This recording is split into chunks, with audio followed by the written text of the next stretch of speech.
Now she starts talking about these town hall protests that have been happening across the country in Republican districts, claiming it's a huge win for Democrats. I'm going to debunk that after this clip, but let's take a listen. Black Lives Matter covered. We've covered a lot of the way that black people are treated. We're now seeing these this is not a black people thing. You're seeing in all white audiences in places like Idaho, people being dragged from their seats, being treated brutally. You're seeing federal workers who've now had to sue because they get an insulting email saying, justify your job, or we're going to have to remove you, and a 19-year-old Senate.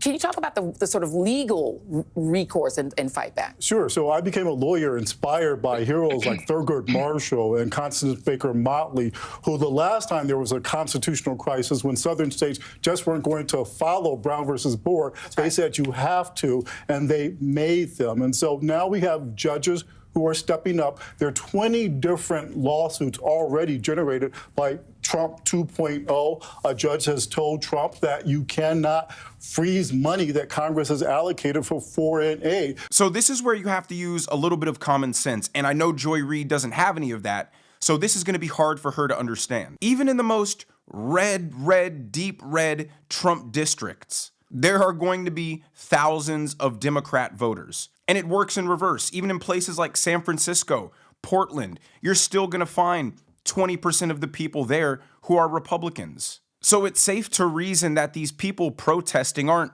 Trump supporters who are now regretting their vote or having buyer's remorse, but are just a bunch of radical Elon and Trump deranged Democrats who have been lied to by their media to believe that Elon Musk is stealing their social security number, cutting Medicaid, cutting Medicare, cutting food stamps. And the data would back up my claim too. Now, you know I don't live and die by the polls, but some of these most recent polls that are coming out show the items on Trump's agenda hitting as high as the high 70s in terms of favorability. It's easy for 300 pissed off Democrats to pack a town hall and make it look like there's a giant resistance. When one of the congressmen she showed said, I'm actually liking what Elon Musk is uncovering with Doge, and the crowd starts booing, you know those aren't Republicans, because we're all thrilled about the corruption and waste being uncovered. It's a bunch of crazy liberals who have now taken up defending government corruption, all because they have to be against whatever Trump is doing.